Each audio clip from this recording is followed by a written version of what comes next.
Hello friends, once again welcome to our channel Future Nursing Officer. If you want to be a future nursing officer in future, then subscribe the Future Nursing Officer channel and press the bell icon also to get the early information regarding the classes. Today our topic is cystitis. आज का अपना topic है cystitis. Cystitis क्या होता है? Urinary system का easy सा topic है, रिनल सिस्टम का कि cystitis क्या होता है. तो cystitis पहले वर्ड का मतलब पता होना चाहिए. सिस्ट का किस वर्ड के लिए यूज लेते हैं और आइटिस का मतलब क्या होता है. सिस्ट अपन ब्लैडर के लिए यूज में लेते हैं, यूरिनरी ब्लैडर, और आइटिस का मतलब अपने को सबको पता होता है इन्फेक्शन या इन्फ्लामेशन. तो सिस्टाइटिस का मतलब क्या हुआ, इन्फेक्शन या इन्फ्लामेशन ऑफ यूरिनरी ब्लैडर. तो ये थी इसकी definition, the infection and inflammation of the urinary bladder. जो ये सिस्टाइटिस है, infection and inflammation of urinary bladder, ये मतलब अकॉर्डिंग टू लोकेशन डिपेंड करता है कि कौन सी जगह है, तो उसके अकॉर्डिंग इसके साइन सिम्टम्स अपीयर होते हैं. इसका जो ये एक पेनफुल कंडीशन होती है और इसके अंदर क्या होता है कि इन्फेक्शन है वो स्प्रेड हो सकता है, किडनी तक भी स्प्रेड हो सकता है ब्लैडर से, और बर्निंग सेंसेशन कोज कर सकता है. इसके अलावा फ्रीक्वेंट नीड ऑफ यूरिनेशन, यानी कि जो यूरिनेशन की नीड है वो फ्रीक्वेंसी है वो बढ़ जाएगी. तो ये अकॉर्डिंग टू लोकेशन इसके सिम्टम्स होंगे कि कौन सी जगह इन्फेक्शन या इन्फ्लेमेशन हुआ है ब्लैडर के अंदर. फिर इसके बाद आता है इसके टाइप्स. नेक्स्ट टाइप्स या इसके कोजेज और टाइप्स को अपन कंबाइंडली डिस्कस करेंगे. इसका जो कोज है सबसे मोस्ट इम्पोर्टेंट कोज, जिसकी वजह से क्या होता है बैक्टीरियल सिस्टाइटिस. इसे अपन टाइप्स में भी बोल सकते हैं या कोजेज के अंदर भी बोल सकते हैं. बैक्टीरिया के अंदर इसके अंदर कौन सा बैक्टीरिया है जो कि रेस्पॉन्सिबल होता है सिस्टाइटिस के लिए, E coli bacteria. E coli bacteria का अगर इन्फेक्शन या इन्फ्लामेशन हुआ है तो उसके अंदर सिस्टाइटिस हो सकता है. इसके अलावा फिर आता है नेक्स्ट है नॉन इन्फेक्शियस सिस्टाइटिस, यानी कि नॉन इन्फेक्शियस सिस्टाइटिस. इसके अंदर long term use of catheter. अगर कैथेटर का लॉन्ग टर्म यूज है तो उसकी अगर केयर अच्छे से नहीं है या लॉन्ग टर्म से काफी लॉन्ग टर्म से कैथेटराइजेशन कर रखा है पेशेंट को, किसी भी पर्सन को, तो सिस्टाइटिस हो सकता है, इन्फेक्शन या इन्फ्लामेशन. इसके अलावा अगर पेशेंट रेडिएशन के एक्सपोजर में है कोई पर्सन, तो उसमें भी क्या हो सकता है, सिस्टाइटिस हो सकता है. फिर आता है नेक्स्ट केमिकल सिस्टाइटिस. अगर कोई पेशेंट केमिकल्स के एक्सपोजर में आ रहा है तो उसके अंदर भी क्या हो सकता है, केमिकल सिस्टाइटिस हो सकता है. सिस्टाइटिस हो सकता है इन्फेक्शन या इन्फ्लामेशन ऑफ द ब्लैडर. फिर आता है ड्रग इंड्यूस सिस्टाइटिस. ऐसा सिस्टाइटिस जो कि ड्रग्स की वजह से होता है, जो भी हार्मफुल ड्रग्स होती है या ऐसी ड्रग जो कि सिस्टाइटिस के कोज कर सकती है, उसे बोलते हैं ड्रग इंड्यूस सिस्टाइटिस. तो ये टाइप्स में भी अपन इसको लिख सकते हैं, bacterial cystitis, non infectious cystitis, और थर्ड आता है नेक्स्ट है अदर के अंदर आएगा पीआईडी, कैंसर, क्रॉन्स डिजीज या टीबी. पीआईडी क्या होता है, पेल्विक इन्फ्लामेटरी डिजीज होती है जो कि मोस्टली ये फीमेल्स में अपने को देखने को मिलती है, पेल्विक इन्फ्लामेटरी डिजीज. इसके अलावा नेक्स्ट है कैंसर वाले पेशेंट के अंदर भी क्या हो सकता है, सिस्टाइटिस हो सकता है. इसके अलावा नेक्स्ट है क्रॉन्स डिजीज, ट्यूबरक्लोसिस. इन पेशेंट के अंदर भी अपने को सिस्टाइटिस देखने को मिल सकता है. ये है कोजेज या टाइप्स ऑफ सिस्टाइटिस के टाइप्स या कोजेज कौन कौन से होते हैं. फिर आता है नेक्स्ट कोजेज या टाइप्स के बाद इसके रिस्क फैक्टर. ऐसे कौन कौन से रिस्क फैक्टर है जिनके एक्सपोजर में आने से सिस्टाइटिस हो सकता है. इसके अंदर सबसे पहले है congenital deformity of the urinary system. जो यूरिनरी सिस्टम है उसकी कंजेनाइटल डिफॉर्मिटी, यानी कि बाय बर्थ अगर कोई डिफॉर्मिटी है यूरिनरी सिस्टम के अंदर तो उसके अंदर भी सिस्टाइटिस होने के चांसेस बढ़ जाते हैं. फिर आता है नेक्स्ट अनप्रोटेक्टेड सेक्सुअल इंटरकोर्स. अगर अनप्रोटेक्टेड सेक्सुअल इंटरकोर्स किया है तो उस कंडीशन में भी सिस्टाइटिस हो सकता है. फिर आता है नेक्स्ट है ब्लैडर स्टोन. अगर ब्लैडर स्टोन हो रखा है पेशेंट को या किसी भी पर्सन को ब्लैडर के अंदर स्टोन का फॉर्मेशन हो रखा है तो उसके अंदर भी इन्फेक्शन हो सकता है ब्लैडर के अंदर. इसके अलावा नेक्स्ट है प्रेग्नेंट वुमन के अंदर भी इसके चांसेस सिस्टाइटिस के बढ़ जाते हैं, चांसेस है वो इंक्रीज हो जाते हैं प्रेग्नेंट वुमन के अंदर. इसके अलावा फिर आता है नेक्स्ट डायबिटीज मेलाइटस या HIV इन्फेक्शन.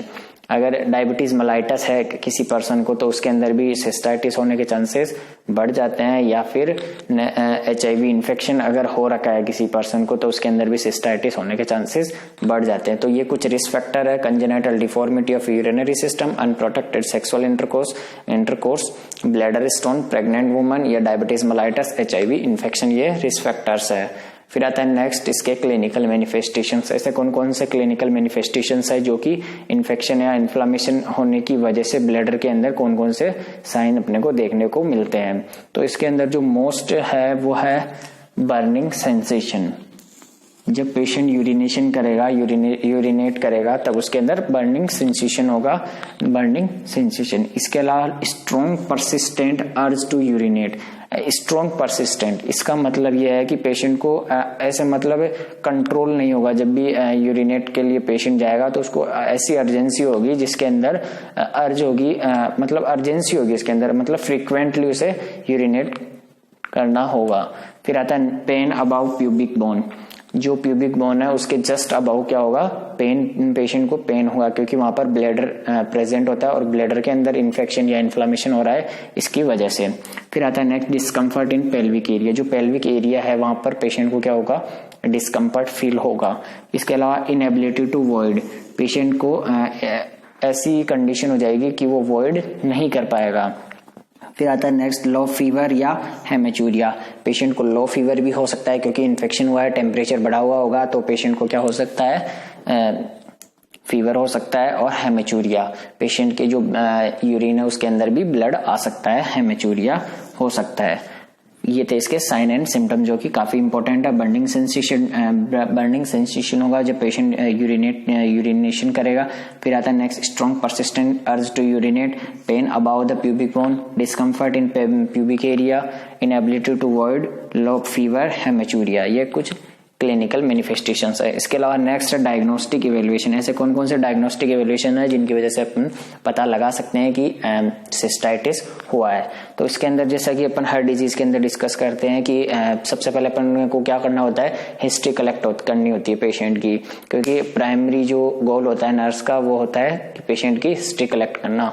हिस्ट्री कलेक्ट में अपन क्या करेंगे, इसके अंदर जो भी अभी अपन ने देखे ये कोजेज या रिस्क फैक्टर, उनके एक्सपोजर में अगर पेशेंट आ रखा है तो वो अपन पेशेंट की हिस्ट्री लेंगे, उसका बायोडेटा वगैरह सारा अपन उसके अंदर देखेंगे यानी कि लेंगे।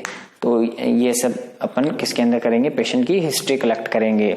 फिर आता है next physical examination. Physical examination में भी अपने को करना होता है हर डिजीज के अंदर फिजिकल एग्जामिनेशन। जैसे हो गया टेम्परेचर को असेस करना, टेम्परेचर लेना, फिजिकल एग्जामिनेशन, पाल्पेशन करना, वो प्यूबिक एरिया के अंदर पेशेंट को जो बर्निंग सेंसेशन हो रहा है यूरिनेशन के अंदर वो अपन फिजिकली असेस करेंगे। इसके अलावा फिजिकल एग्जामिनेशन के अंदर अपन पाल्पेट करेंगे और जो प्यूबिक एरिया है वहां पर भी अपने को स्वेलिंग देखने को मिल सकती है क्योंकि पेशेंट को इन्फेक्शन या इन्फ्लामेशन हुआ है और यूरिन का एक्युमुलेशन हो रखा है वहां पर, तो उसकी वजह से अपने को वहां पर फिजिकल एग्जामिनेशन में अपने को पता लग जाएगा। फिर आता है नेक्स्ट सिस्टोस्कोपी। सिस्टोस्कोपी ब्लैडर का विजुअलाइजेशन करना उसे बोलते हैं सिस्टोस्कोपी।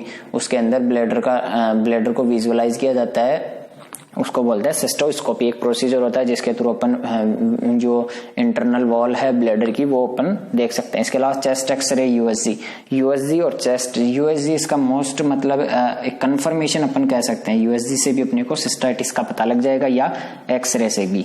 एक्सरे से अगर अपने को अच्छे से क्लियर नहीं हो पा रहा है तो अपन यूएसजी से कर सकते हैं, और अगर यूएसजी से भी अपने को अगर क्लियर नहीं हो पा रहा है तो फिर फर्दर क्या करेंगे, इंट्रावीनस यूरोग्राफी। इंट्रावीनस यूरोग्राफी क्या होती है, इसे अपन आईवीपी भी बोलते हैं, इंट्रावीनस पाइलोग्राम।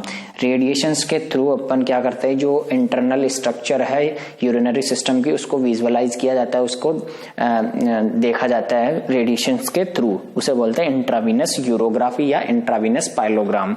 तो यह है इंट्रावीनस यूरोग्राफी, इसके थ्रू भी अपन डायग्नोस्टिक इवेल्युएशन कर सकते हैं। इसके अलावा है chest x-ray, CBC, complete blood count. Complete blood count में क्या करेंगे, क्या अपने को देखने को मिलेगा, अपने को पता है कि इन्फेक्शन और इन्फ्लामेशन हो रखा है तो उस कंडीशन में जो WBC का लेवल है वो अपने को इंक्रीज हुआ मिलेगा।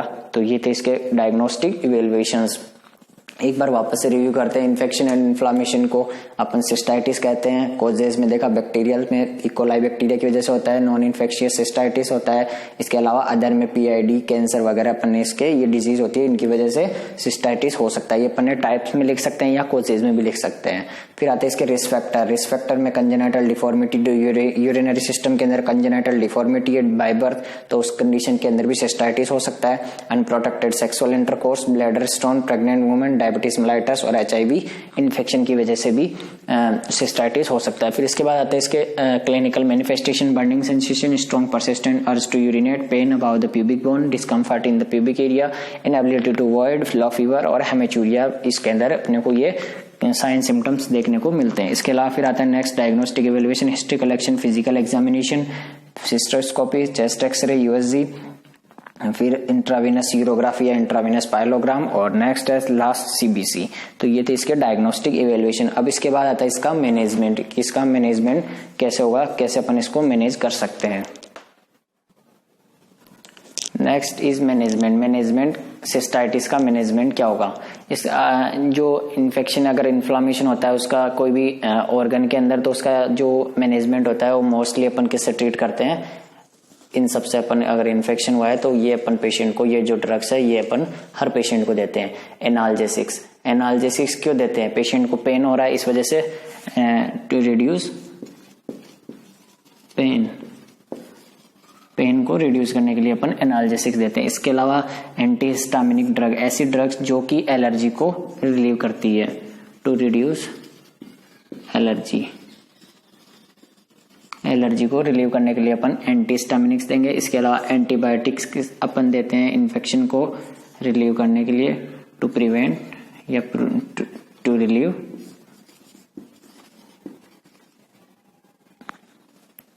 इन्फेक्शन।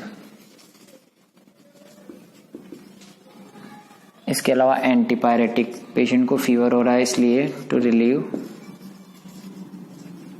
फीवर, फीवर से रिलीव करने के लिए अपन क्या देंगे पेशेंट को, एंटीपायरेटिक्स। तो ये कुछ ड्रग्स है जो कि अपन सिस्टाइटिस के अंदर देते हैं। एनाल्जेसिक्स किस लिए, to reduce pain, antihistaminic to reduce allergy, antibiotic to prevent या टू रिलीव इन्फेक्शन।